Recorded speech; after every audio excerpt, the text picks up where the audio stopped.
Hi, welcome to Tech Talk. My name is Zaid Al-Qadi. I look after the Office division, and I'm delighted today to have Wictor here. Wictor is Director and SharePoint Architect. Hi, Wictor. Hi, nice to be here. Great to have you here. I'm going to ask you a few questions that I get asked the most about SharePoint. And the first question I always, why SharePoint 2013? What's the difference between SharePoint 2013 and the previous versions? Oh, there's huge difference. One of the things I usually highlight is the search experience. The search experience is so much better in 2013, and it's not only used for search, but basically for everything you do in SharePoint, such as publishing and using the new cross-site publishing techniques. And the intelligence in the search engine is so much better. It's so much easier for users to find the correct information at the correct time.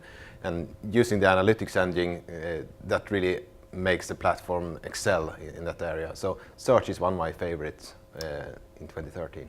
Great. Yeah. Should I wait for the SP1? That's usually the next question. That usually was the question a couple of years back, I think. But nowadays, it goes not only with the SharePoint, it goes for Office and the OS as well. The products are so good at the RTM and so tested at RTM, so I don't recommend people waiting for SP1. We don't even know if there will be an SP1. So, of course, they should test the solution first. Every product had child diseases, it has, but test the solution and might sometimes wait for first patches, but I don't, waiting for SP1, a couple of years back I would recommend that, but not nowadays. Oh, great. Yeah. The other question, Wictor, which I get a lot now, can you tell me the difference between SkyDrive Pro and SharePoint?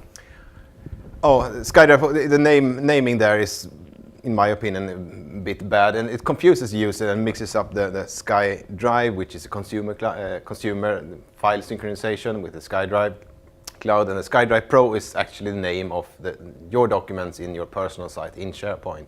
So it was called previously Share Document and Personal Documents. It's now called SkyDrive Pro, and unfortunately in the user interface it's called SkyDrive.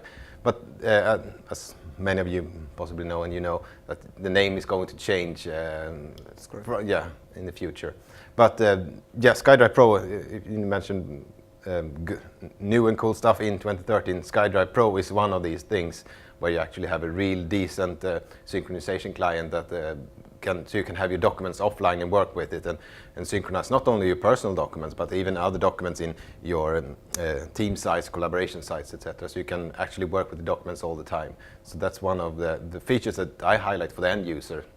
When I talked about search before, it's more from my technical perspective. That's really cool, except from the users. But the productivity-wise, the SkyDrive Pro is a revolutionary change in SharePoint. Yeah, so it's, and just to basically to the audience, SkyDrive Pro is within SharePoint, and it's basically part of it. So it's not competing, and as you said, it's just the naming and something that may... Yeah, exactly, and SkyDrive Pro is your personal drive there, and it's also a sync client that you install either freely or through Office 2013.